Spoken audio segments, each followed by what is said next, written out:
Bonjour tout le monde. Aujourd'hui, on va continuer notre exploration des lettres cheminées sur la voie. Donc là, c'est la lettre numéro 11 qui est sur la thématique de la responsabilité. Donc, comme d'habitude, je vais d'abord vous présenter quelques ouvrages qui me tiennent à cœur. Donc, il y a, d'une part, je cite le livre que j'ai déjà cité dans une autre lettre, donc je ne vous le représente pas, Entre Dieu et le cosmos de Raymond Panicard. Mais là, j'aimerais vous présenter un autre petit livre de Raymond Panicard qui s'appelle Invisible Harmony. Essays on Contemplation and Responsibility. Donc, l'harmonie invisible, essai sur la contemplation et la responsabilité. Donc, en fait, c'est un recueil de textes que Raymond Panicard a écrit au cours des années et qui ont été rassemblés, édités dans ce petit livre. Et je trouve que c'est vraiment, pour aller au fond, on va dire, de la pensée de Panicard, c'est une introduction excellente. C'est quelqu'un qui a écrit je ne sais pas combien de livres, c'est des milliers de pages. Ce livre-là, il n'est pas énorme, il fait 210 pages, mais c'est vraiment, ça vous permet de rentrer un peu dans cette pensée. Et pour moi, vraiment, Raymond Panicard, c'est quelqu'un de très très important. C'était vraiment le maître de Robert Vachon, donc toute sa philosophie est aussi sous-jacente au travail de l'Institut interculturel de Montréal. Et malheureusement, j'ai jamais pu le rencontrer. On était en contact de lettres, donc à l'époque, c'était pas trop les emails, donc on s'écrivait des vraies lettres, et puis lui, il m'envoyait des lettres, et puis avec des articles. Et puis il y a eu 2 ou 3 occasions, en fait, où c'était prévu de le rencontrer, puis à chaque fois, en fait, il y a eu un petit truc qui a fait que je l'ai pas rencontré. Mais juste pour dire, donc c'est vraiment, je vous conseille vivement de lire ce livre. Puis il y a un autre livre qui est vraiment extraordinaire, qui est Responsabilité et culture du monde. Dialogue autour d'un défi collectif.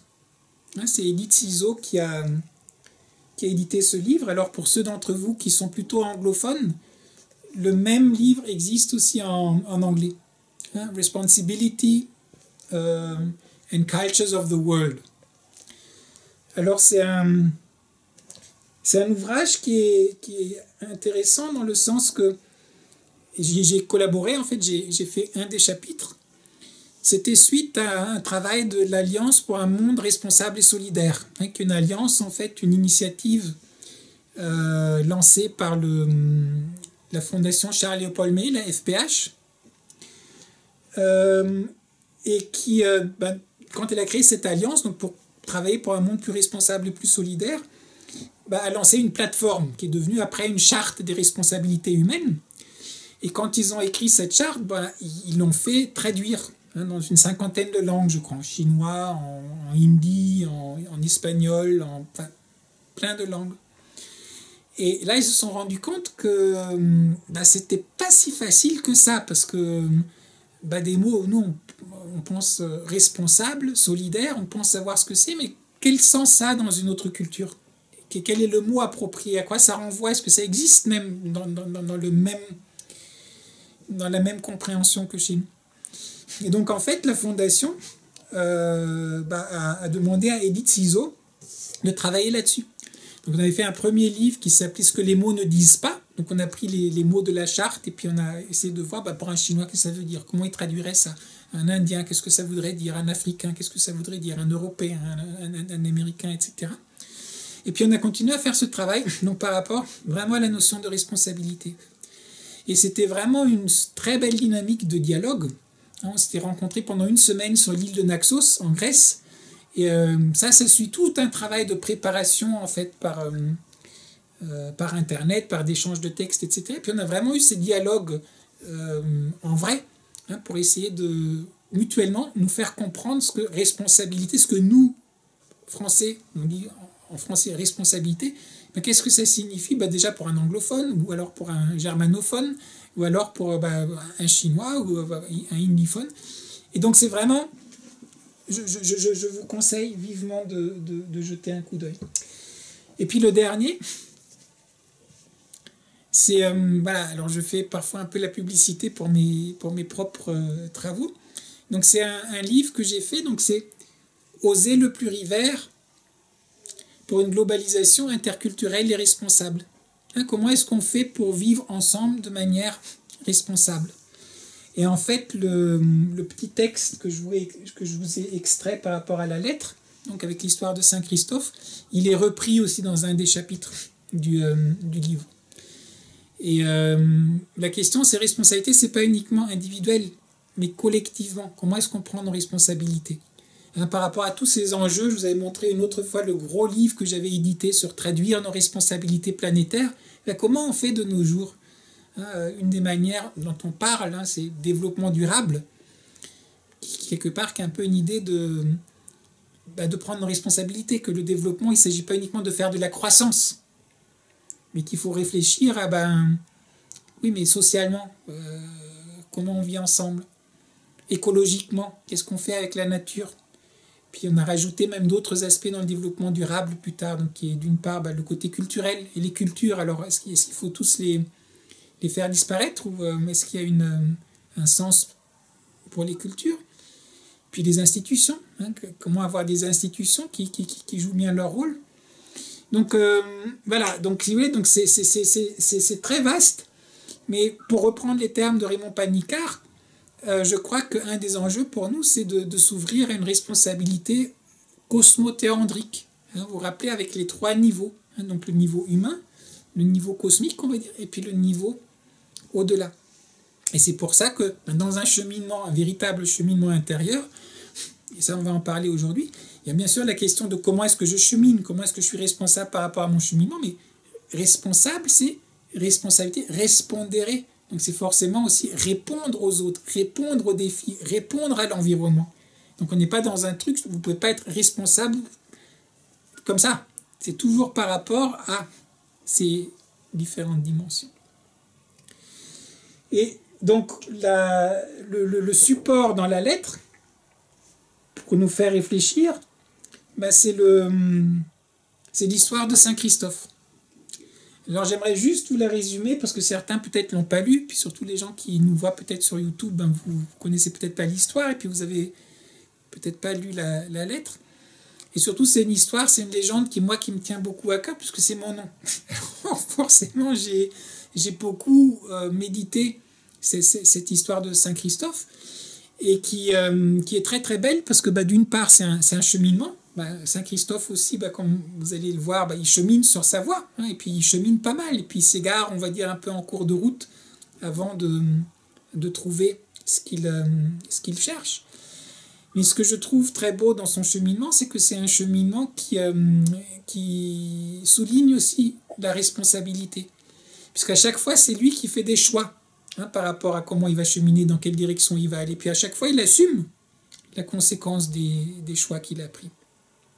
Alors, quelle est cette légende de Saint Christophe?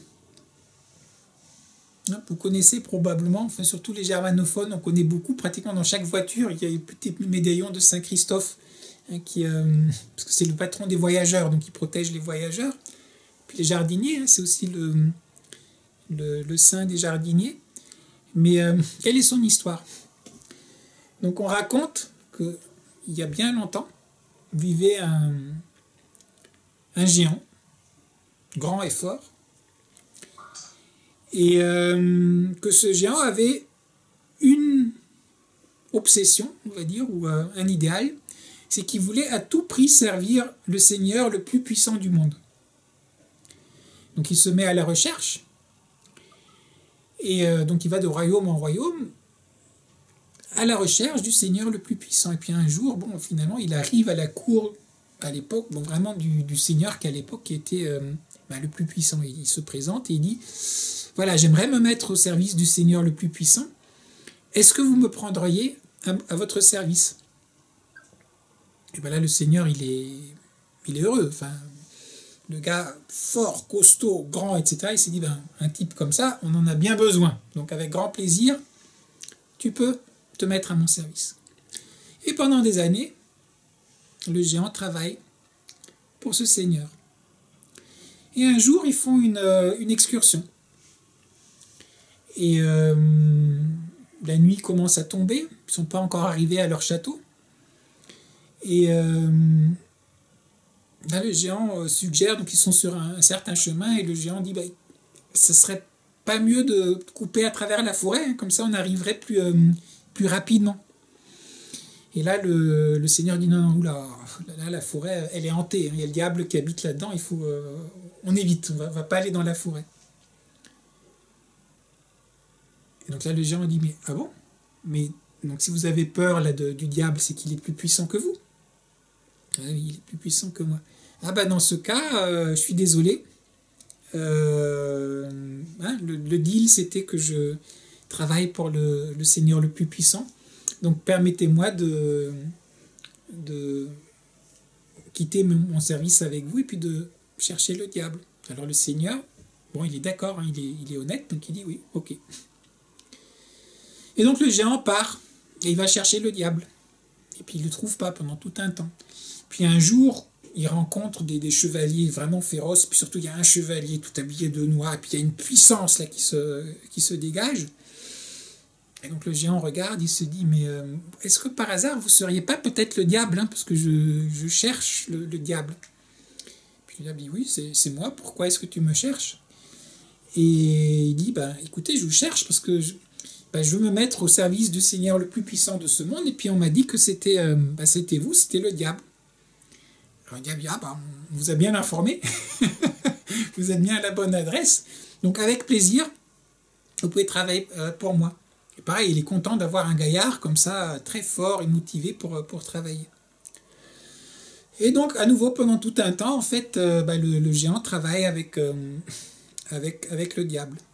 Et à nouveau, lors d'un voyage, ils arrivent à une croisée de chemin. Et ils veulent aller vers la gauche. Et au moment où ils prennent le tournant vers la gauche, il y a une croix. Et là, le diable, il n'a pas envie d'y aller. Donc le géant lui demande, mais je ne comprends pas pourquoi vous ne voulez pas aller là-bas. Il dit, ouais, parce que là, c'est le Christ, là, Jésus-Christ, c'est où là? Pas ma tasse de thé, je ne peux pas aller là-bas. Et donc à nouveau, le géant lui dit, mais ah bon? Mais dans ce cas, donc en fait, il est plus puissant que vous. Ah, il est plus puissant que moi, lui. Ah bah donc, excusez-moi, hein, je vais quitter mon service avec vous, il faut que je me mette à la recherche de Jésus-Christ. Bon, d'accord. Alors il prend congé, et là il va à la recherche, il cherche le Christ. Alors il demande à tout le monde, il dit, vous savez pas où est-ce que je pourrais trouver le Christ? Et puis il ne trouve pas. Il voyage pendant des années, puis il ne trouve pas. Et un jour il arrive près dans un village, et il pose la question. Et là on lui dit, bah écoute, on ne sait pas, mais il y a un sage là, hein, qui habite un peu à l'extérieur du village, va voir le sage, ça se trouve, lui il pourra te conseiller. Donc il va voir le sage, et puis le sage lui dit, écoute, je ne peux pas te dire où tu peux le trouver, mais je peux te donner un conseil, parce que là, toi, ça fait des années, tu vas à droite, à gauche, c'est n'importe quoi, enfin, tu fais rien d'utile. Alors que nous, là, on a un grand fleuve à côté de notre village, et je ne sais plus la raison, mais on ne peut pas construire de pont. Toi, tu es fort, tu es grand, pourquoi tu t'installerais pas au bord du fleuve? Et il y a beaucoup de voyageurs qui doivent passer dans la région et que tu pourrais les transporter d'une rive à l'autre rive du fleuve. Et comme ça, tu ferais quelque chose d'utile. Et en même temps, comme les voyageurs viennent un peu de partout, ben, tu pourras leur poser la question. Hein, certains viennent de loin, donc tu leur poseras la question. Comme ça, donc, au lieu que ce soit toi qui bouges, ben, tu prends les infos et peut-être que quelqu'un saura te dire où tu pourrais trouver le Christ. Alors les gens se disent, ah, ça c'est une bonne idée. Allez, pourquoi pas? Puis il se fait une petite cabane au bord du fleuve et puis il commence à porter les gens sur son épaule. Hein, vous devez connaître, hein, vous savez,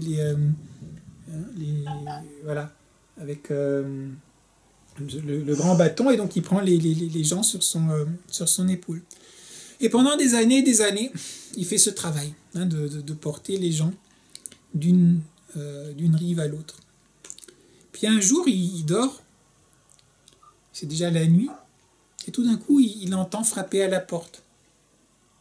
Il se réveille, puis il est moitié endormi encore, il ouvre la porte, il regarde, il n'y a personne, donc il va se recoucher. Et dès qu'il recommence à s'assoupir, hop, c'est à nouveau toc, toc, toc, toc, toc. Donc à nouveau, il ouvre la porte, il regarde, et à nouveau, il n'y a personne. Il va à nouveau se coucher. Et ça rate pas, dès qu'il commence à s'assoupir, toc, toc, toc, toc, toc, toc. À nouveau, il va voir, et puis il regarde, il dit, mais... Et là, tout d'un coup, il voit un petit garçon qui lui dit, il faut qu'on traverse. Alors les gens lui disent, bah, écoute, je veux bien qu'on traverse, bah, rentre, hein, on va dormir, et puis demain matin, on va traverser. Et le petit garçon lui dit, non, non, non, non, on ne peut pas attendre demain matin, il faut maintenant, c'est très urgent, il faut y aller maintenant. C'est maintenant qu'il faut y aller. Puis au départ, bon, le géant essaye de raisonner un peu le petit, mais bon, le petit, il insiste tellement que il dit, bah écoute, s'il faut vraiment faut y aller, allons-y. Donc il le prend sur son épaule et il commence à rentrer dans le fleuve. Et là, plus il avance, alors, il y a les flots qui montent, il y a la tempête qui se lève. Puis l'enfant, il a l'impression, il devient de plus en plus lourd. Là.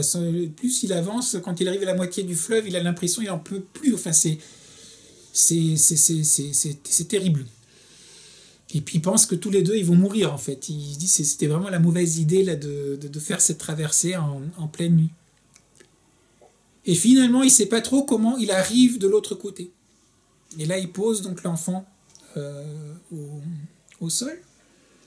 Et il lui dit, bah écoute, on a vraiment eu beaucoup de chance. Je pensais qu'on allait tous les deux y rester. Parce que j'avais l'impression à certains moments que je portais le monde entier sur mes épaules. Et là, l'enfant lui dit, non, non. Tu n'avais pas l'impression de porter le monde sur tes épaules. Tu portais le monde sur tes épaules. Parce que c'est moi, le Christ, que tu cherches. Et vous voyez, dans les représentations, quand vous allez dans les églises, hein, souvent, sur l'image que j'ai mis dans la lettre, en fait, ça y est pas. Mais souvent, vous avez, quand il porte le petit enfant Jésus là, sur son épaule, ben, Jésus lui-même, le Christ, il porte dans sa main, en fait, le monde. Et donc en fait il portait vraiment le monde entier. Et donc l'enfant lui dit donc voilà, donc non, parce que donc en fait je suis donc le Christ que tu cherches, et à partir de maintenant on t'appellera Christophoros, donc celui qui porte le Christ. Et il prend le bâton, il plante le bâton, et à ce moment-là en fait le bâton, pof, il prend racine et il redevient un arbre vivant. Ça, c'est la légende de Saint Christophe. Et moi, personnellement, ben, je l'aime beaucoup.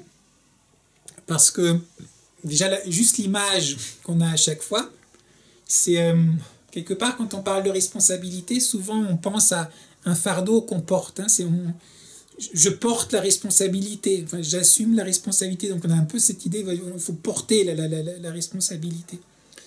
Donc je trouve que l'image est vraiment très parlante par rapport à ça. Mais elle est aussi par rapport à tout ce cheminement. Hein, personne lui a dit, il faut que tu fasses ceci, il faut que tu fasses cela. C'est lui-même qui a décidé, je veux faire telle ou telle chose. Puis à chaque fois, il s'est rendu compte des limites. Alors, pourquoi moi, mon interprétation, chacun peut avoir sa propre interprétation. Ben, au départ, on cherche la puissance dans le monde humain. Hein, on veut travailler dans quelque chose qui fasse sens là, qui ait de l'impact.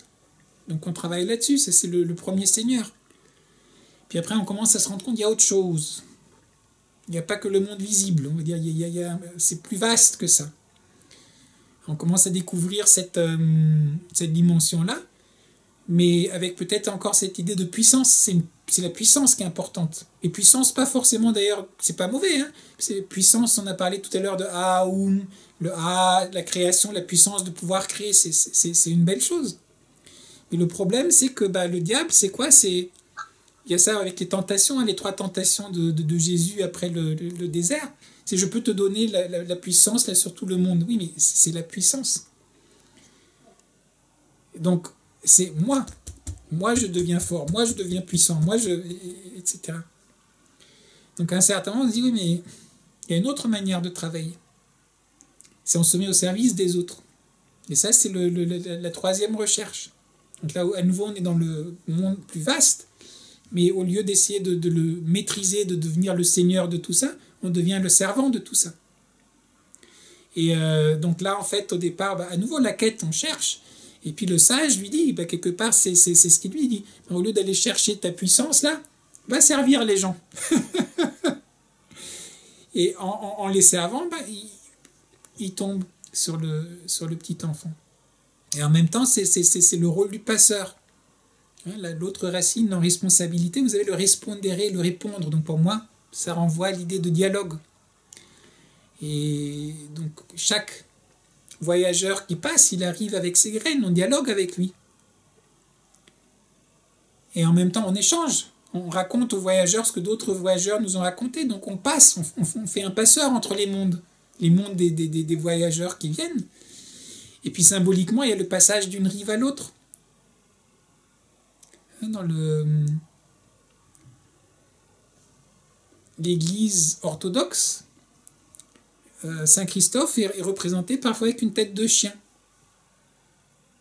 Je me dis, bon, une tête de chien, c'est pas commun pour un saint chrétien. On serait en Inde, oui, il y a Hanuman, c'est un singe, puis il y a Ganesh avec la tête d'éléphant. Mais en Europe, dans les saints chrétiens, d'avoir un saint qui a une tête de chien, c'est quand même étonnant. Donc je m'étais posé la question, mais d'où est-ce que ça vient? Pourquoi il a une tête de chien? Et après pas mal de recherches, il n'y avait pas encore Internet à l'époque où je me suis intéressé à toutes ces questions, enfin pas comme aujourd'hui. Je suis tombé sur un livre qui était en fait sur le mythe de l'homme-chien, à travers toutes les différentes cultures. Et il parle de Saint Christophe. Et donc Saint Christophe, en fait, il y avait en Égypte une déité qui était appelée Anubis et qui avait une tête de chacal. Et Anubis était en fait celui qui faisait traverser les âmes qui étaient mortes sur le fleuve dans l'autre vie. Et les Égyptiens étaient en contact avec les Grecs, et les Grecs avaient un autre dieu qui était Hermès. Hermès, c'est qui? C'est le messager des dieux. Et à un certain moment, en fait, il y a eu un culte qui était le culte de Hermanubis. Donc c'était un peu un mélange de Hermès et de Anubis. Et quand les chrétiens sont arrivés, vous savez, les chrétiens ont repris beaucoup de choses qui étaient là avant, et puis ils les ont remis dans leurs rituels, dans leurs histoires, etc. Et donc en fait, on a plaqué un peu les représentations de Hermanubis par rapport au personnage de Saint Christophe. Et donc en fait, vous avez ce rôle aussi de passeur. La responsabilité, donc le dialogue et le fait de passer, de ne pas rester à un endroit, mais entre guillemets, d'évoluer, de se déplacer petit à petit. Et quand il rencontre le petit enfant, qu'il fait traverser, et là, à la fin, je trouve ça très beau aussi, vous voyez, son bâton, il redevient un bâton vivant. Puis le bâton, c'est la verticalité. C'est à chaque fois que je dis votre axe. On se recentre, on s'aligne. Donc le bâton, d'une certaine manière, c'est l'arbre. Mais le bâton, c'est l'arbre mort. Mais au moment où je plante le bâton, là tout d'un coup, c'est l'arbre de vie, qu'on a aussi déjà évoqué avant. Et donc là-dedans, vous avez toutes ces dimensions dont parle Raymond Panicard, et que je trouvais intéressante par rapport à une discussion sur la responsabilité. C'était cette notion de cosmothéandrique. Il y a une dimension anthropologique, c'est l'être humain, oui, on est responsable par rapport aux autres, mais on est responsable par rapport au cosmos, donc déjà la nature autour de nous, et puis on est responsable par rapport à ce qui est au-delà. Quand Panicard, là, le livre que je vous ai montré tout à l'heure, Invisible Harmony, est-ce que on s'aligne, est-ce qu'on s'harmonise à ce qui nous dépasse? Donc ça, c'est on peut appeler des côtés divins.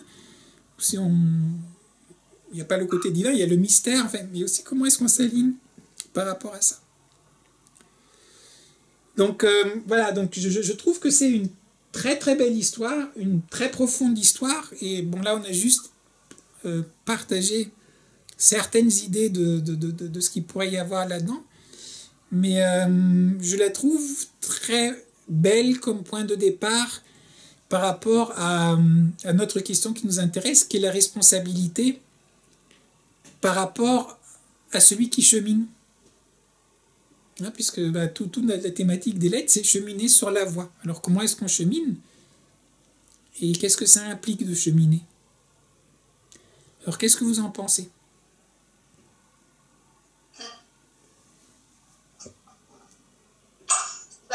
J'en pense que c'est effectivement une très belle histoire. Tu l'as su à quel âge cette histoire? Tu l'as comprise à quel âge? Parce que c'est quand même une responsabilité beaucoup d'avoir de porter ce prénom. Mais tu l'as su, en fait, tout ce que tu viens de nous dire, je pense que tu l'as su à peu près. L'histoire en tant que telle, je ne me rappelle plus. Tu sais, il y a vraiment des Saint-Christophe en Autriche. Maintenant, je ne sais plus, mais au moins quand j'étais petite, pratiquement dans toutes les voitures, il y avait un Saint-Christophe. Et puis quand tu vas dans les églises, tu as beaucoup d'églises où tu as soit une statue de Saint-Christophe, ou alors tu as au moins quelque part une peinture de Saint-Christophe. Donc Saint-Christophe, je connaissais. Alors au départ, je ne savais pas que Christophoros voulait dire celui qui porte le Christ, etc. Mais ils ont pratiquement que depuis que je suis tout petit, Saint-Christophe, en fait, voilà. Et puis à un certain moment, je ne sais pas, quelqu'un a dû me raconter l'histoire. Enfin, elle est assez connue. Alors, on peut la raconter de manière plus rassemblée. Hein. Parfois, on vous dit juste, oui, c'était un géant, et puis c'est lui qui a porté le petit enfant d'une rive à l'autre, parce que c'est toujours le dessin qu'on voit, ou la sculpture qu'on voit. Donc ça faisait longtemps que je connaissais. Mais c'est petit à petit. Je me suis dit, mais c'est voilà, on porte un nom. Pourquoi on porte le nom qu'on porte? Enfin, quel est le message de notre nom? Quel message nous donne notre nom par rapport à ce qu'on est? Et c'est là que j'ai commencé à approfondir plus. Et je me suis dit, tiens, il y a tout un programme en fait dans mon, dans mon nom. Et parfois je dis un peu, voilà, vous en faites ce que vous voulez. Mais parfois je me dis, tiens, je me suis bien choisi mon nom, tiens. Oui, du coup, ça t'a inspiré dans ta vie, j'imagine. Oui. Oui. Et ça m'a inspiré par rapport à un autre lien qu'on peut faire. Parce que là, la première fois que j'ai vraiment pris cette histoire pour la partager un peu comme une réflexion un peu philosophique, c'était vraiment quand on faisait le travail sur responsabilité et culture du monde. Et pourquoi? Parce que, oui, souvent on aborde la responsabilité, oui, c'est dans le droit romain. Hein, c'est le fait, en fait, d'être responsable par rapport à de manière juridique, par rapport à ses dettes, etc. Et donc je dis, oui, c'est vrai. Et puis on dit, la responsabilité, elle est liée à l'autonomie de la volonté. C'est très fort en Occident, c'est l'individu. Donc je dois assumer, en fait, mes actes parce que je décide librement de faire quelque chose. Donc c'est moi qui dois porter la responsabilité de mes actes. Et dans le droit, chez nous, le droit pénal, par exemple, si vous n'êtes pas, par exemple, vous êtes un enfant, donc on considère que vous n'avez pas encore la conscience pleinement développée. C'est pour ça que quand un enfant fait un crime, vous ne pouvez pas le punir de la même manière qu'un adulte. De la même façon, si vous avez quelqu'un qui commet un crime alors qu'il était fou, soit parce qu'il est fou, vous ne pouvez pas le mettre en prison. Parce qu'il ne peut pas être responsable puisqu'il n'est pas conscient de ce qu'il est en train de faire. Donc vous pouvez le mettre en asile psychiatrique, en disant, bon voilà, il y a un problème, donc il faut qu'on règle. Mais vous ne pouvez pas lui appliquer la peine, il faut qu'il soit conscient de ce qu'il a fait. Et c'est pour ça qu'il y a aussi un endroit, soit on est fou, ou alors parfois quand on agit dans l'affect, on est pris par un truc et puis on n'a pas les pensées claires. À nouveau, en fait, c'est des choses qui vont aller à l'encontre du fait qu'on puisse vous imputer une responsabilité. Donc tout ça, c'est là. Mais je me suis dit, mais c'est intéressant, puisque même dans nos légendes et dans nos histoires qu'on raconte, il y a quand même cette histoire de Saint-Christophe, donc avec encore d'autres dimensions. Mais ce qui est très très intéressant par rapport donc, au dialogue, puisqu'il y avait les amis indiens, les amis chinois, les amis sénégalais, donc il y avait vraiment des gens de cultures différentes. Et dans beaucoup de cultures traditionnelles, la responsabilité, ou les équivalents de la responsabilité, elles viennent un peu de l'extérieur. Hein, c'est vous êtes, je sais pas, telle caste, et puis vous êtes... Donc c'est par rapport à ça que vous avez un certain nombre de choses que vous devez faire. Hein, en Inde, il y a cette idée de Varna, Ashrama, Dharma. Hein, vous avez le Dharma, votre responsabilité, qui est liée à votre Varna, on va dire, par rapport à votre caste, pour simplifier, et le moment dans lequel vous êtes dans la vie. Est-ce que vous êtes étudiant? Est-ce que vous êtes chef de famille? Est-ce que vous êtes en train de vous retirer? Ou est-ce que vous avez, entre guillemets, quitté le monde? Et c'est ça qui va donner, en fait, vos responsabilités. Et donc là, en fait, chez nous, il y a ce côté du libre choix, quelque part, qui rend les choses parfois difficiles, parce qu'on ne sait pas, est-ce que je suis en train de faire le bon choix? Est-ce que je ne suis pas en train de faire le bon choix? Et ça nous lance un peu dans la question entre karma et dharma. Hein, et chez nous, on parle beaucoup maintenant. On dit, ah, c'est mon karma, ou c'est un bon karma, ou des choses comme ça. Et souvent, quand on dit, ah, c'est ton karma, souvent, il y a quelque chose de mauvais qui arrive, et puis c'est pas ma faute, quoi. Enfin, c'est le karma, quoi. Mais oui, mais c'est une mauvaise compréhension. Parce que karma, c'est quoi? La racine, c'est kar, c'est faire. Hein, donc karma, c'est le fruit de l'action. Et donc en fait, c'est la loi des causes et des conséquences. Vous faites une action, chaque action que vous faites, vous posez en fait une cause qui va produire des conséquences dans le futur. Hein, si là je sème des carottes ou des tomates, ben, si tout va bien, que les circonstances sont bonnes, ben, après un certain temps, je vais récolter des carottes ou des tomates. Ben, si je ne les sème pas, ben, je ne vais pas récolter. Si je sème des salades, je ne vais pas récolter des carottes. Hein, donc, à la base, karma, c'est vraiment cette idée de chaque action produit des conséquences. Tout ce qui se passe en fait dans le monde, on va dire, créé, c'est toujours des causes et des conséquences, hein, qui sont toutes enchevêtrées, etc. Mais on est toujours dans ce jeu de causes et de conséquences. Et chaque conséquence, après, va redevenir en fait une nouvelle cause pour autre chose qui va se passer après. Et donc, on est dans un cycle, en fait, où on s'en sort pas. Et après, il y a l'autre aspect, dharma. Hein, alors là, on fait un peu de dialogue interculturel déjà. Donc, on pourrait dire peut-être c'est un équivalent d'une certaine manière de responsabilité dans le contexte indien. Mais dharma, au sens le plus total, le plus profond, c'est l'ordre cosmique. Hein, la racine de dharma, c'est dra en sanskrit. C'est la racine de maintenir, soutenir. Donc dharma, c'est ce principe qui soutient toute l'harmonie de l'univers. Et quand vous faites une action qui est en accord avec le dharma, vous contribuez en fait à ce que l'univers non seulement soit en harmonie, mais puisse exister. Et au moment où vous faites une action qui va contre le dharma, ben en fait vous commencez à faire écrouler l'univers, on va dire. Vous mettez du chaos. C'est adharma. Et donc par rapport à ça, donc c'est ce principe général de dharma. Ben, il va s'individualiser dans chacun. C'est le svadharma, donc le dharma personnel. Et le dharma personnel, ben, si vous êtes un guerrier, c'est pas le même dharma que si vous êtes un paysan. Hein, vous n'avez pas les mêmes obligations, vous n'avez pas la même place. C'est un peu comme dans un... J'aime beaucoup cette image. On peut imaginer que le monde entier, c'est une grande symphonie cosmique. Ben, chacun de nous, on joue son instrument. Hein, il y a les violons, il y a les clarinettes, il y a tous ces instruments. Et puis chacun a sa partition à jouer. Donc c'est pas que tout le monde doit jouer la même chose.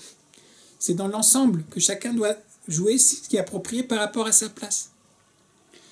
Et donc en fait, dharma, donc par rapport à ça, donc on va dire c'est votre responsabilité par rapport au tout. Et donc ce que je disais tout à l'heure dans une vision plutôt hindoue, c'est souvent, donc varna, ashrama, dharma, c'est très venu par l'extérieur quelque part. Dans le bouddhisme, on a mis plus l'accent sur chacun doit trouver, on va dire aussi vraiment son dharma personnel. Et on dit que si vraiment on arrive à s'aligner, hein, c'est comme quand vous êtes dans le concert, vous faites la note juste, vous jouez ce que vous devez jouer, vous jouez parfaitement votre rôle, vous faites votre dharma, vous êtes aligné donc complètement avec le dharma. Mais à ce moment-là, en fait, vous n'êtes plus là. C'est l'univers, c'est le divin, ou quelque soit la manière dont vous voulez l'exprimer, qui s'exprime à travers vous. Et par rapport à ça, vous êtes libre, puisque c'est plus vous qui créez quoi que ce soit. Donc vous n'êtes plus dans le karma, vous êtes dans le dharma. Et on peut dire que d'une certaine manière, dans les visions indiennes, ben, tout un travail, c'est de petit à petit de faire de moins en moins de... Pour ça, il y a karma yoga. Karma yoga, c'est quoi? C'est le yoga de l'action. Si on va travailler, mais on ne s'attache pas au résultat des actes. Ce qu'on essaye de faire, c'est juste d'agir de manière juste. Après, quels sont les résultats? Les résultats ne sont pas pour nous. Le travail est pour nous, mais pas le résultat. Et la chose importante dans le travail, c'est de faire bien le travail, d'être juste dans le travail. Et comme ça, petit à petit, on passe donc de karma à dharma. Et donc, en fait, donc, en Occident, souvent, quand on dit « Ah, c'est mon karma », etc., c'est une manière de ne pas être responsable. C'est genre « Ouais, mais j'y peux rien, c'est mon karma ». Alors, quelle mauvaise compréhension, parce qu'au contraire, le karma, si c'est ton karma, ben, ça veut dire, tu es en train de dire « Tout ce que j'ai fait dans le passé m'a mené à ça ». Il n'y a personne d'autre qui blâmait, c'est moi qui me suis mis en fait dans cette situation-là. Et si maintenant elle me paraît inextricable, ben, peut-être que là c'est très difficile. Mais si je veux avoir un autre futur que par rapport à mon présent, je me rends compte que peut-être c'est pas génial, c'est à moi de poser les graines. C'est à moi de préparer pour que dans le futur, y a d'autres conséquences parce que je pose d'autres causes maintenant. Et parfois, vous pouvez vraiment avoir, je sais pas, vous allez vers avec votre boussole, voilà, vous pensez aller vers le nord et puis elle est un tout petit peu déviée. Juste 1 degré. Vous dites, c'est pas grand-chose. Mais vous voyez, vous faites des milliers de kilomètres. Mais vous n'arrivez pas du tout au même endroit. D'où à nouveau cette notion donc de, oui, responsabilité, mais donc de s'aligner à chaque fois, de se mettre à l'écoute. C'est pour ça que pour moi, il y a ce lien profond entre dialogue et responsabilité. À chaque fois, oui, peut-être on ne sait pas, hein, on essaye.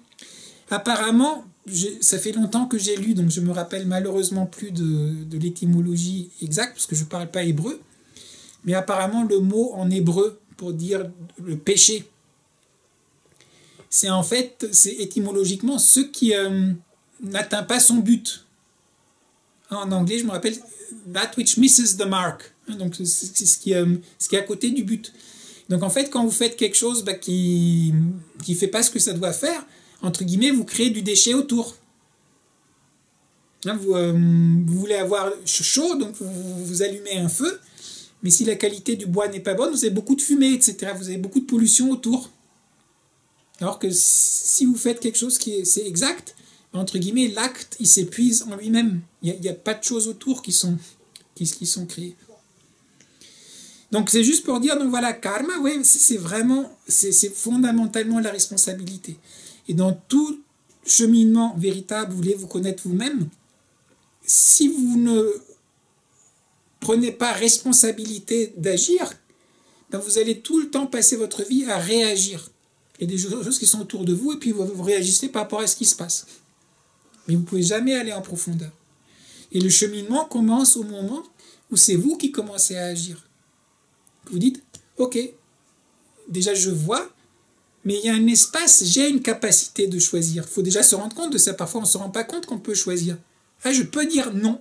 Ça, c'est pas correct. J'accepte pas. Je dis non. Ou au contraire, quelque chose, je dis, ah oui, c'est pas facile, mais je crois que c'est important. Je vais le faire. Je vais essayer de le faire. Et parfois, surtout au départ, ça peut être très très difficile de dire oui ou non à certaines choses, parce qu'on est obligé de sortir de sa zone de confort, qui d'ailleurs peut être inconfortable, hein, mais c'est ce qu'on connaît. On fonctionne comme on a l'habitude de fonctionner. Et là, tout d'un coup, de dire non, je fais un choix. Mais vous voyez, quand vous faites le choix, donc on a besoin de faire le choix. Mais là, c'est un peu votre ego qui doit faire le choix. Donc il faut d'abord le bâtir aussi un peu son ego. Et puis après, arrive petit à petit un moment où c'est bien aussi l'ego, mais il y a autre chose. Et là, il faut apprendre à lâcher aussi un peu cet ego, pour qu'on puisse passer à un autre niveau. Mais si vous n'êtes même pas capable de sentir que vous avez une certaine puissance,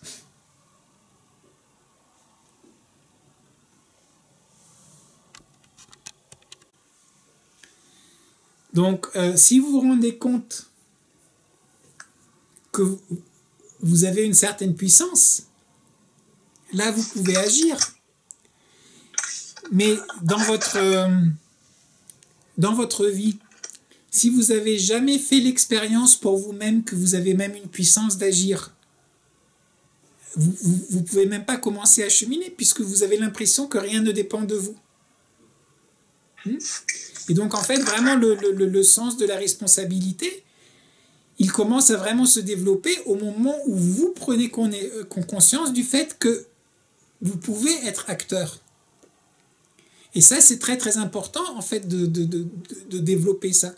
Et vous voyez, là, par exemple, dans l'histoire de Saint Christophe, au départ, il dit, on se met aussi au service donc, du Seigneur le plus puissant. Et là, il apprend déjà à agir dans le monde. Et petit à petit, là, on prend conscience, il y a autre chose. Donc là, il va vers le diable. On va dire le côté obscur de la force. Mais c'est encore un développement, en fait, de la puissance plus personnalisée. Et après, on se rend compte, oui, mais il y a autre chose. Et puis, on lâche, là, le côté personnalisé. Parfois, on dit dans les traditions indiennes, il faut abandonner l'ego.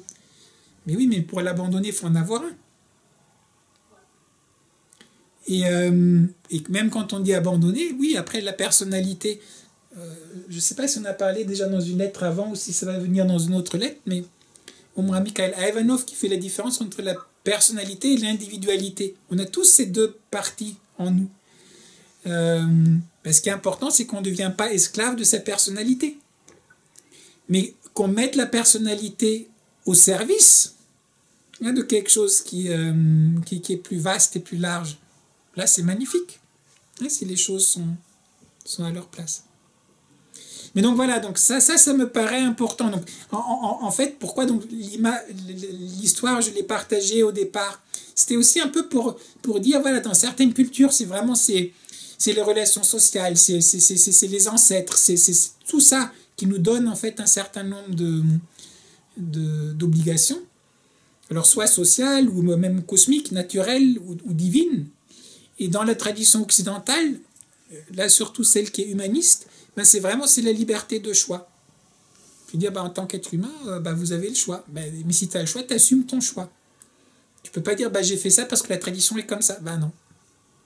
C'était à toi de réfléchir, est-ce que la tradition, elle était bonne, elle n'était pas bonne, il fallait l'accepter, il fallait la revoir, il fallait la changer, il fallait s'y opposer, ou au contraire, il fallait la soutenir. Donc il y a vraiment cette idée-là. Alors qu'est-ce que vous en pensez ?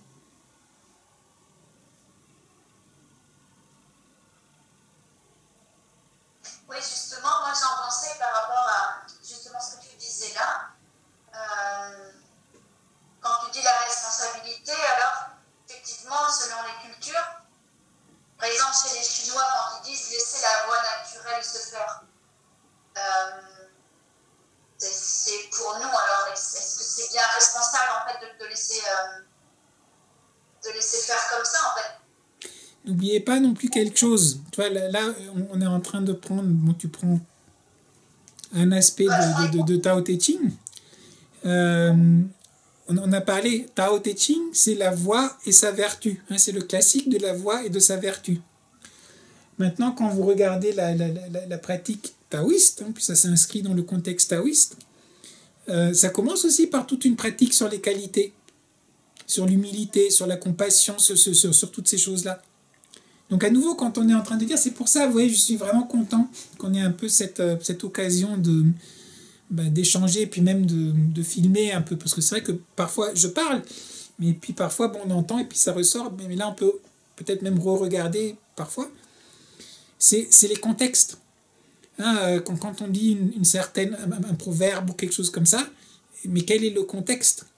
Et il faut bien comprendre que ce soit n'importe quelle voie, que ce soit les voies bouddhistes ou les voies hindoues, ou les voies chrétiennes, ou les voies...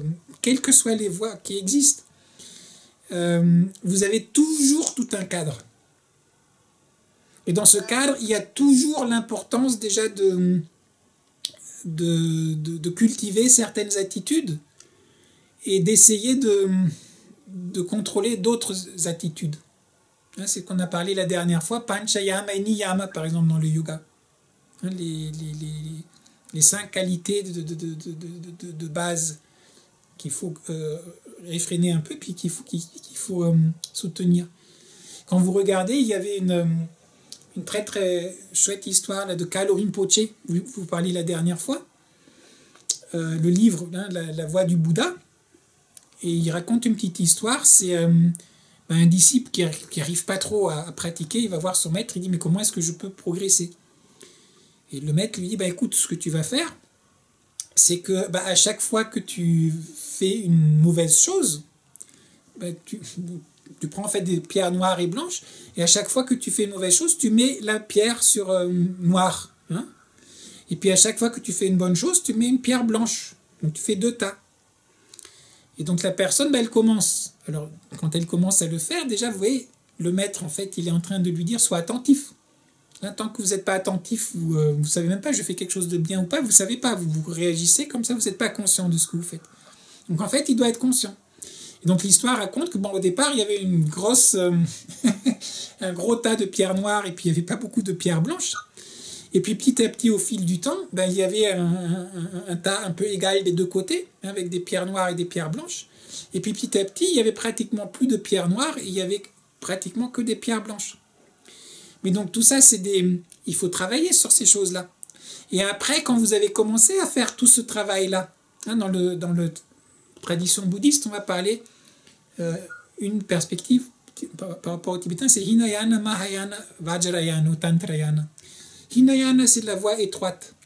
On dit au départ, on commence par la discipline. On va cultiver les bonnes actions et on va laisser les mauvaises actions. Puis on va méditer à telle heure, etc. Donc vraiment, c'est étroit. Il n'y a pas, on s'arrange, non. Lundi, jeûne.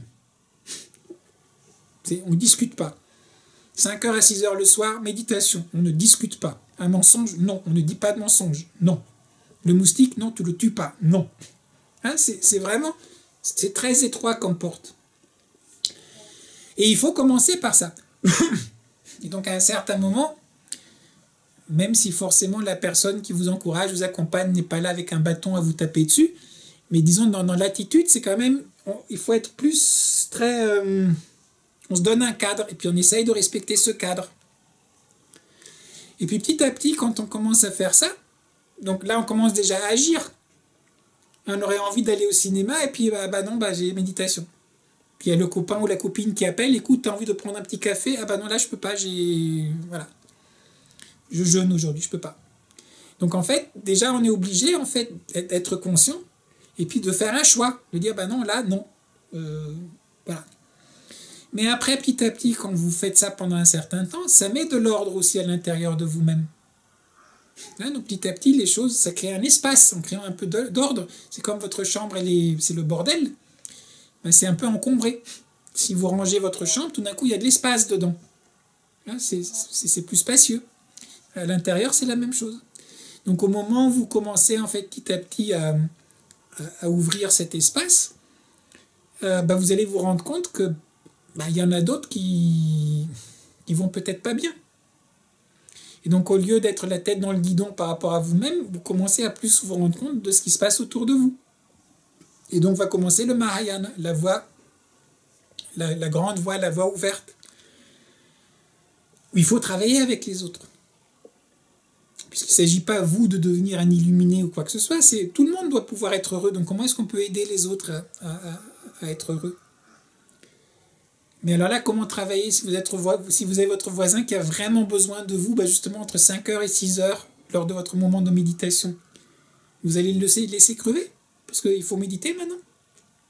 Non, il faut aller l'aider. Donc à ce moment-là, à nouveau, votre manière de travailler, elle doit changer. Mais pour pouvoir cheminer sur la voie de Mahayana, déjà, il faut avoir bien une bonne base dans le Hinayana. Si vous n'avez aucun centrage, vous n'avez pas ça, comment vous voulez aider les autres? Si vous êtes tout seul, vous venez de réparer votre voiture et puis votre ami passe, et puis il a une petite tache là, parce qu'il va à l'opéra, il est bien habillé, puis vous dites tiens, je t'enlève la tache, et là vous lui mettez toute la graisse et tous les trucs, c'est pire.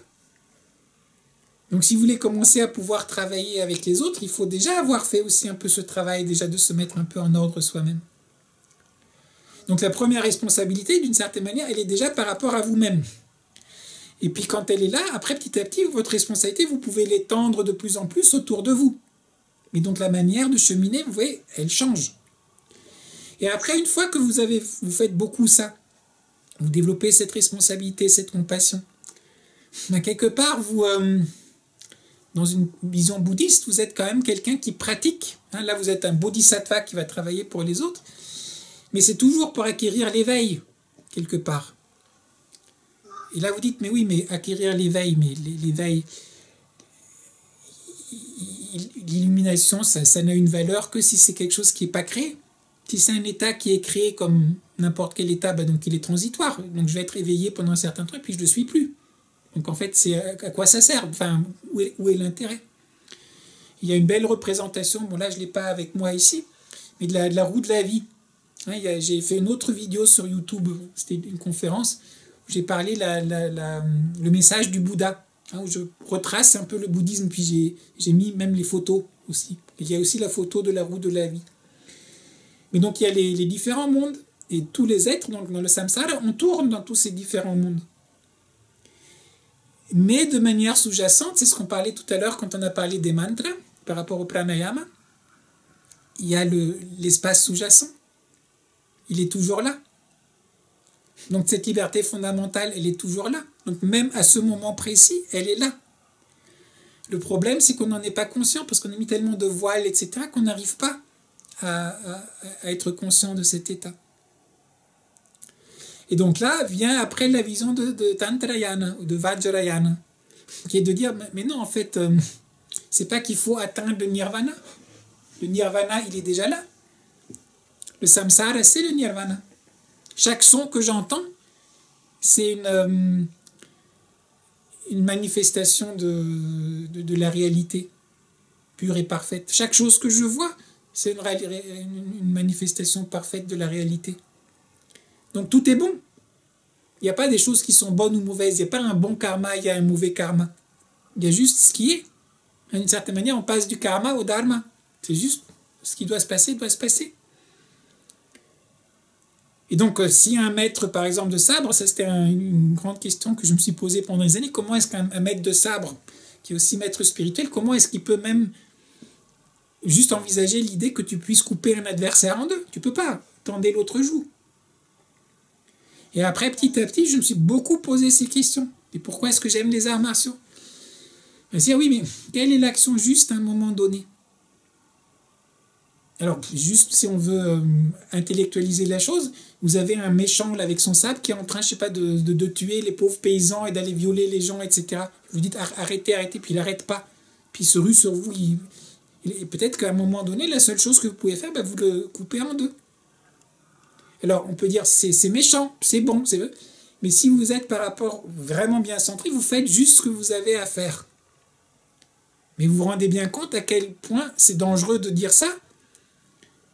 Et on n'est pas passé ni par rapport à sa discipline personnelle, on n'est pas passé avec la discipline et la responsabilité par rapport aux autres, et on est complètement égocentré dans son trip, et puis là on commence à tuer les gens, on dit ah non, mais c'est le dharma, voilà, c'est cosmique, c'est correct. Non. La perspective de Vajrayana, elle est très vraie, mais pour vraiment que ce soit quelque chose qui fasse sens, il faut d'abord avoir marché la voie du Mahayana. Et avant d'avoir marché la voie de Mahayana, il faut d'abord avoir marché la voie de Hinayana. Et c'est pour ça aussi, quand on pratique certaines choses ensemble, je vous dis, il y a certaines choses, je n'ai pas envie de partager pour l'instant avec vous. C'est pas parce que j'ai pas envie, non. Il faut préparer petit à petit. Et quand on prépare, après on devient aussi prêt pour faire d'autres choses. Et même ça vient naturellement. Là, on est dans la voie naturelle. Hein, vous n'avez pas un arbre, pour planter le pommier, il est là, et puis pof, il y a la pomme qui est là. Non. Il y a tout un processus d'abord, hein, puis après il y a les fleurs, puis il y a tout un processus qui fait que petit à petit, et puis à un certain moment la pomme est là, puis à un certain moment même elle est mûre, pof, elle tombe, toute seule. Mais vous ne pouvez pas sauter les étapes. Et donc si vous laissez de manière naturelle les choses se faire, ils vont normalement, si vous suivez votre voie intérieure, les responsabilités, je vous disais, certaines personnes commencent à pratiquer par exemple le tai chi, et puis le tai chi, je sens mieux mon corps. Donc je sens que j'aime pas quand je fume, ou j'aime pas. Donc je commence à arrêter ces choses-là.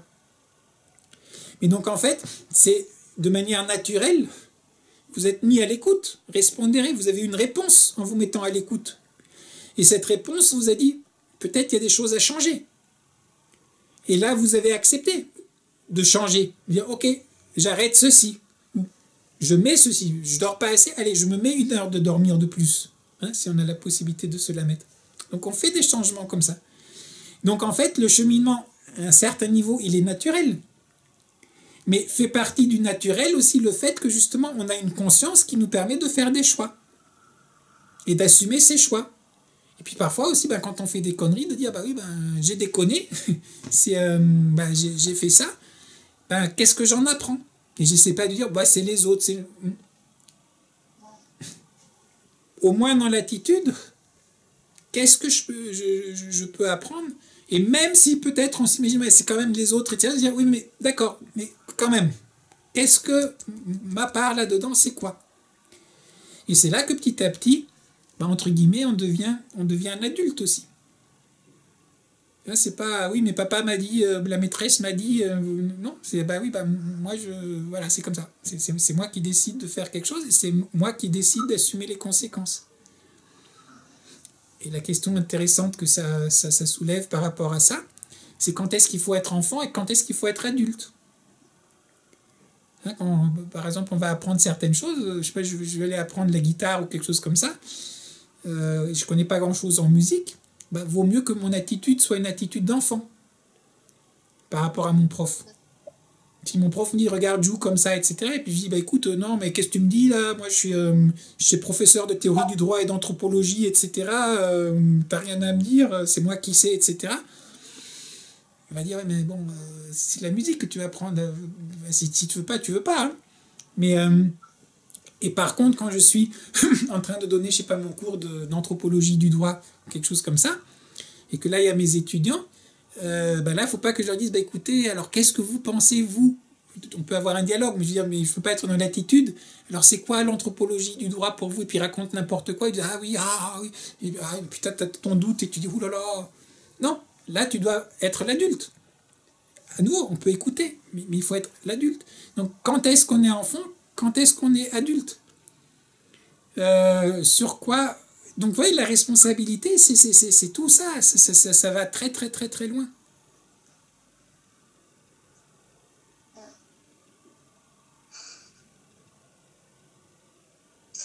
Ouais, ça va vachement, même très loin. C'est aussi un peu ce que tout ce que tu dis là, tu en parles beaucoup, c'est dans ton livre Oser le plus river, du coup. Oui, parce que la chose, donc, au départ, Oser le plus river, pendant presque une vingtaine d'années, j'ai travaillé sur comment vivre de manière responsable et dialogale ensemble. En gros, c'était ça. Donc au départ, c'était par rapport aux droits de l'homme, donc droits de l'homme et dialogue interculturel. Puis à partir des années 2000, c'était sur les histoires de gouvernance et de développement durable. C'est comme ça que les questions se posaient. Et ce que j'ai essayé de faire dans toutes mes recherches, c'est d'une part de se poser les questions fondamentales. Donc, pas uniquement de dire quelle est la loi ou la réglementation qui est en vigueur à un moment donné, à un endroit donné, enfin des trucs techniques comme ça, mais fondamentalement, comment est-ce qu'on repense les fondements de notre vivre ensemble de nos jours. Et pour faire ça, il fallait faire d'une part interdisciplinaire, parce que moi j'étais anthropologie et droit, donc anthropologue du droit, théoricien du droit. Mais qu'en pensent les sociologues, qu'en pensent les économistes, qu'en pensent les philosophes? C'est pour ça qu'on a fait d'une part interdisciplinaire, mais après interculturel. Comment est-ce que la question se pose au Mali? Comment est-ce que la question se pose en Chine? Comment est-ce que la question se pose en Inde? Comment elle se pose en France, en Grande-Bretagne, au Brésil? Et comment elle se pose non seulement dans les lieux, mais comment de leur lieu apparaît la question au niveau global? Et là, plus j'ai commencé à avancer, donc c'était plutôt dans le domaine, on va dire, des sciences sociales, donc c'est plus les humains, et puis l'interaction entre les humains. Mais on commence à se rendre compte, mais oui, mais ça va beaucoup plus loin, parce que même pour dialoguer, il faut que j'ai la capacité d'écouter. Donc je dois aussi avoir la capacité de me remettre en question. Donc je dois avoir le dialogue avec moi-même. Puis on est ancré où? Donc c'est là aussi avec ce dialogue, on va dire plus ce que j'appelle au-delà, c'est ces choses qui nous dépassent, etc. Puis on se rend compte aussi le côté, oui, on parle de l'environnement. Puis on a parlé dans une autre fois toutes les cultures ne font pas la distinction comme nous, nature-culture. Il y a les êtres humains, puis c'est civilisé, puis il y a ça c'est la culture, puis il y a la nature, voilà, c'est ce qui n'est pas civilisé. Dans beaucoup de cultures, cette distinction-là, elle n'est pas comme ça. Donc, quel dialogue, en fait, on va aussi instaurer avec la nature? Quelle est notre responsabilité par rapport à la nature? Et donc, je vous ai dit, j'aimais beaucoup les travaux de Vandana Shiva, par exemple, par rapport à ça, qui donnent une vision sur le développement durable, sur les questions alimentaires par rapport aux agriculteurs. Mais elle critique d'une part l'agro-industrie telle qu'elle existe, en essayant de voir s'il n'y a pas des alternatives, mais en même temps, ces alternatives sont enracinées aussi dans une vision indienne. Donc c'est intéressant, indienne de l'Inde. Parce qu'on voit qu'on peut nouer les choses de manière différente. Et donc en fait, la question d'aborder la responsabilité, donc c'est parti donc pour moi donc à l'université, sur des questions vraiment gouvernance, développement durable, état de droit, droits de l'homme, etc. Mais on se rend compte que on ne peut pas poser la question si on se pose pas les questions plus profondes de mais qu'est-ce qu'on est profondément. Et Panikkar avait appelé ça dans un de ses articles, il dit le métapolitique. Il dit le politique, c'est pas uniquement un truc comme ça, c'est fondamentalement un aspect de l'être humain. L'être humain tout seul, il n'existe pas. L'être humain, il existe toujours dans des groupes avec les autres. Mais dès que tu es dans un groupe avec des gens, mais comment tu prends les décisions aussi avec les autres? Comment tu décides, on va faire ceci, on va faire cela? Donc la question, on va dire politique, c'est une question qui est tout à fait fondamentale.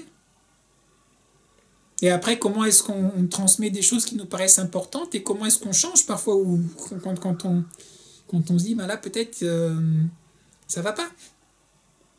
Et comment aussi prendre conscience, je crois que ça c'est un des grands enjeux de nos jours, c'est comment des actions qui en tant qu'individus n'ont l'air de rien, mais comment ces actions-là, multipliées par des milliards d'êtres humains, ont des impacts. L'exemple de base, on l'a enlevé après, c'était les aérosols avec les gaz à effet de serre. Est-ce que c'est moralement mauvais que vous prenez votre petit truc là de... Oui, mais franchement, je fais du mal à personne avec ça. Et à la rigueur, vous serez tout seul, peut-être que vous n'aurez pas tout à fait tort. Enfin, il faut voir après comment est produit, etc. Mais admettons. Mais si vous avez des millions et des millions, voire des milliards de personnes qui utilisent ça, là, tout d'un coup, vous avez un impact qui, lui, est problématique. Et donc là, il y a toute une nouvelle dimension aussi de la responsabilité qui émerge, qui n'est pas uniquement « Ah non, mais moi, j'ai rien fait, enfin, tout ce que je fais, c'est... » Oui, mais est-ce qu'on a réfléchi aux conséquences de, pas uniquement mon action là, individuelle, genre séparée du reste, mais tout le monde agit comme moi. On est un peu dans la situation actuelle par rapport au coronavirus dans le monde. Ah oui, non, mais moi, je porte pas de masque. Oui, mais ok, à l'arrière, s'il y a une personne qui n'en porte pas, peut-être ça pose pas trop de problèmes, mais si tout le monde commence à pas les porter, tout le système des vaccins, ah non, mais le vaccin c'est n'importe quoi, etc. Oui, si tout le monde est vacciné, les maladies qui ont été plus ou moins éradiquées, oui, là s'il y a une personne qui ne se vaccine pas, elle n'aura pas de problème. Et tu peux dire, ouais, c'est génial, moi je ne me vaccine pas parce que j'y crois pas, machin, etc. Mais c'est quoi qui te donne ta sécurité à toi? C'est que tous les autres ils sont vaccinés. Donc le virus, en fait, il ne peut pas faire son chemin. Mais si tout le monde commence à faire le même choix que toi, et que tout d'un coup, tu n'as plus que 40% ou 50% des gens qui sont vaccinés, il y a des maladies qui ont recommencé à réémerger qu'on pensait qui avaient disparu. Donc à nouveau, tu peux te dire, si je regarde uniquement moi, tu peux te dire, je ne fais rien de mauvais en disant, je ne veux pas, par exemple, un vaccin ou je ne veux pas me porter un masque ou un truc comme ça. Mais dès qu'on commence à le mettre dans le contexte, mais c'est quoi les effets? C'est quoi l'effet sur les autres? Ou rien que l'image que je donne, moi je fais pas une chose et puis les gens vont me suivre mon image, ils vont essayer de faire pareil, mais qu'est-ce que ça va impliquer si tout le monde se met à faire ça? Donc oui, donc on est vraiment en philosophie puis en tant qu'être humain dans une époque un peu particulière où il faut même réfléchir à ces notions, on va dire, de responsabilité de manière encore beaucoup plus de manière un peu inédite. Et dans une discussion, il y a des années, avec un chercheur, il y a 15 ans ou quelque chose comme ça, donc à l'époque, j'étais moins avancé dans mes propres recherches, et on avait un colloque sur le développement durable avec des collègues indiens. Et après la conférence, donc on échangeait, et là, il y a un des collègues qui me disait, mais tu sais, de toute manière, le problème de base, c'est que les gens ne suivent plus le dharma. Et donc, s'ils ne suivent plus le dharma, ben, ça va devenir adharma. Et de toute manière, ben, les êtres humains, bon, après, ils vont disparaître. Hein, puis je me rappelle encore les mots, ils disaient, puis c'est la jungle qui va revenir. C'est tout. Enfin, la planète, elle va s'en remettre. Hein, c'est nous qui allons disparaître. Et pour lui, dharma, c'était ben, mentir, c'est adharma. Si je mens, je fais adharma. Donc, je crée le chaos. Et ça peut mener à ce que le monde s'effondre. Alors au départ, on se dit, oui, mais attends, mais c'est n'importe quoi, c'est pas parce que je dis un petit mensonge, en fait, que le monde va s'effondrer. Et après, petit à petit, au fil des années, ben, j'ai réfléchi à toutes ces choses-là aussi. Et puis on se dit, regardez là ce qui s'est passé aux États-Unis avec leur président. Puis vous regardez le parti républicain, comment ça fonctionne. Comment est-ce qu'on a pu en arriver là? C'est parce qu'on commence à mentir, puis on commence à mentir un peu plus, et encore plus, et encore plus. Mais tous ces mensonges et tous ces trucs, ils ont des impacts réels. Et puis tout d'un coup, tu as les gens qui sont en train d'aller attaquer le Capitole et de vouloir pendre le vice-président. Et bon, heureusement, ça ne s'est pas passé. Mais on parle là-dedans. Ou par rapport aux décisions qu'on prend, on prend des décisions qui sont complètement... Ah, parce qu'on on ment. Mais il est venu où cette dynamique sociétale? C'est parce qu'au départ, on a commencé à niveau, on ment, et puis c'est pas grave, et on ment. Et là, je me suis dit, ça va loin, en fait. Si effectivement, chacun d'entre nous, je sais pas, on serait un peu plus, on essaye de pas mentir, on essaye d'être un peu à l'écoute des gens, on essaye d'être un peu respectueux, etc., les effets seraient un peu différents. Et dans Tao Te Ching, c'était dit, hein, dans la pensée chinoise, tant que les gens sont bons, il ne faut pas parler de bonté. C'est pas la peine, tu es naturellement bon. Qu'est-ce que tu vas dire, je suis bon? C'est comme quand tu es en santé, tu vas dire, ah, qu'est-ce que je suis en bonne santé? Ah, et puis ma circulation sanguine, elle va bien, ma tension, elle est bonne, et puis mon appétit est bon. Non, tu es en bonne santé, tu ne te poses même pas la question, tu es en bonne santé. Pareil, donc si tout le monde de manière naturelle, on s'entraide, etc., tu ne vas pas dire, ah, c'est génial, regarde, il a entraidé. Non, c'est normal. Et c'est au moment où ça commence à se perdre que tout d'un coup, on va dire, oh, la morale, c'est important. Il faut agir de manière éthique, etc. Et puis quand même ça, c'est plus suffisant. Là, il y a la loi qui doit venir, parce que c'est même plus que ce qui se passe là aux États-Unis. Donc certains des républicains, ils font n'importe quoi. Il n'y a plus aucune honte. On dit l'inverse le jour et le lendemain, etc. Et puis on s'en fout complètement. Avant, il y avait encore la honte. Les gens disaient, attends, t'as dit ça. Maintenant, c'est, et alors, enfin, on s'en fout.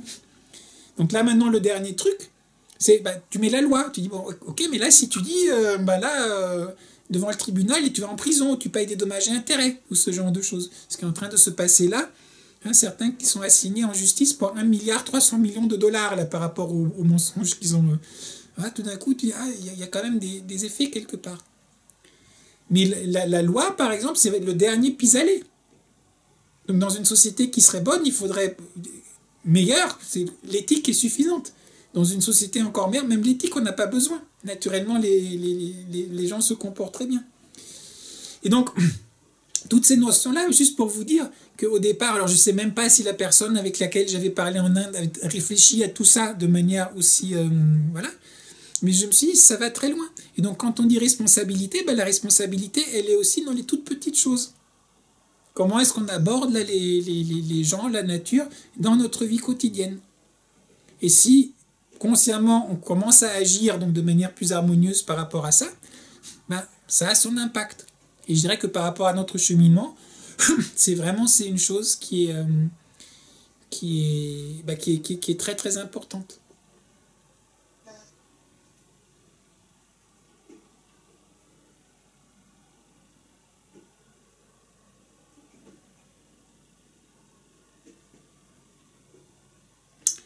Voilà.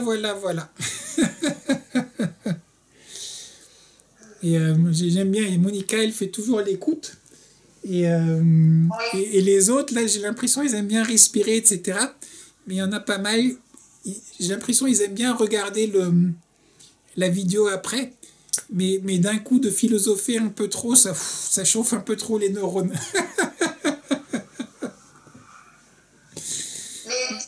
Mais il faut aussi que, un petit peu, comme tu disais par rapport au tai chi, on peut être. Ouais, la responsabilité, après, elle peut venir aussi de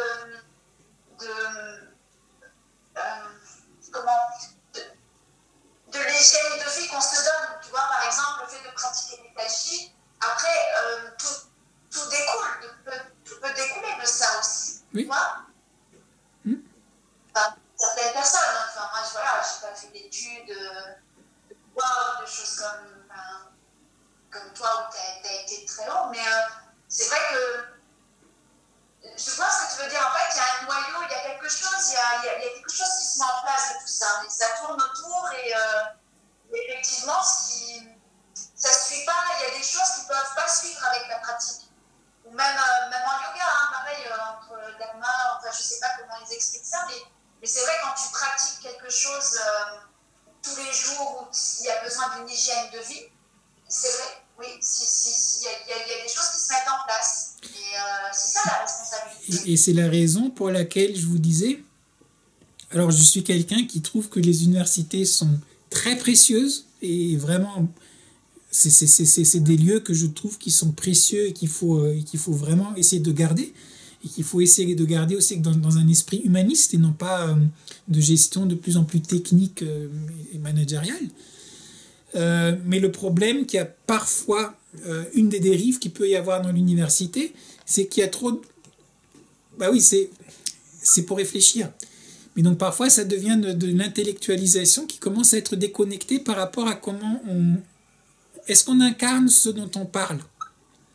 Et le problème, c'est que quand on est uniquement dans des tripes, on va dire, de parler, de théoriser, etc., oui, je peux écrire des choses magnifiques, mais de tout ce que j'ai écrit, là, est-ce que je réalise même 1/10 de ça? L'autre manière de faire, c'est on va réaliser certaines choses. Il y a une histoire, j'ai appris un peu la calligraphie, un tout petit peu, hein, quand j'étais en Chine avec Pi Laoshi à Wutan. Et lui, il pratiquait un certain Qigong. En fait, il y avait des gens qui venaient chez lui aussi pour faire un peu de Qigong. Moi, j'ai pas fait Qigong. Moi, c'était pour la calligraphie, mais on a eu l'occasion d'échanger. Et il y a un Qigong, en fait, qui pratique depuis un certain temps. Donc, c'est un Qigong qui lui est venu comme ça. Et puis, bon, ça fait déjà tout un temps qu'il pratique. Et je sais plus, là, il doit avoir plus de 80 ans. Et ça fait, je sais pas, une vingtaine d'années qu'il pratique. Et donc, il le partage aussi, hein, avec certaines personnes qui viennent, il partage. Et quand on en a parlé, il a dit, bah, si j'arrive à l'âge de 100 ans et que je suis en bonne santé, je vais le publier, ce Qigong. C'est que il est bon. Et là, j'ai dit, ah bah ça, c'est intéressant. Si on a un truc qui a de la valeur, on va le tester. On va vraiment le tester. Et quand j'ai vraiment testé, je suis arrivé à la substantifique moelle de la chose, ça, je vais partager. Tiruvumlar, un des yogis au sud de l'Inde, on dit qu'à chaque fois, il allait pendant 1 an dans la montagne pour méditer, et après, il revenait avec un vers, hein, une strophe de sagesse. Et donc, c'est ce travail, on teste, hein, on voit, on comprend. Et après, c'est vraiment l'essence, mais on a testé, on sait que ça marche. On partage. Et parfois, j'ai l'impression que dans le monde intellectuel, et surtout certains intellectuels, tu as l'impression que quoi qui passe par leur tête, allez, on publie un livre, on fait le truc, etc. C'est du bavardage. Là, on n'est plus dans quelque chose qu'on parlait tout à l'heure d'être lié, que ça s'exprime. Et c'est pour ça que ce que j'aime beaucoup avec le genre de travail qu'on fait, où là, quand on a les discussions, on a aussi une pratique. Il y a la pratique et il y a la théorie. Et donc, en fait, on peut faire le lien entre les deux.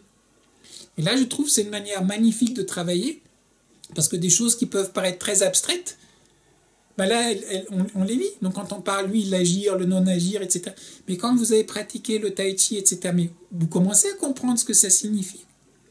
Et après, vous commencez à faire le lien par rapport, vous faites la peinture, vous faites un autre art. Vous comprenez les choses. Et donc ça nous permet en fait d'avoir une philosophie aussi quelque part qui s'incarne et qui se... Donc la philosophie devient, on va dire, un chemin de vie. Et je viens de voir à nouveau, il doit rester 2 minutes, donc il faut malheureusement qu'on quitte là. Mais donc restons sur cette idée, donc la responsabilité aussi, c'est voilà la philosophie, hein, l'amour de la sagesse et la sagesse de l'amour, mais mis en pratique. Mis en pratique. Mis en pratique. Et c'est ce que tu partages aussi beaucoup, et merci de ces partages de toutes ces expériences que tu as vécues toi-même et que tu nous donnes. Voilà, merci à toi. Allez, donc Monica aussi, bye bye. Et donc je vous souhaite encore une très bonne fin de journée. Allez, ciao. Ouais, bonne soirée. Merci. Au revoir. Au revoir.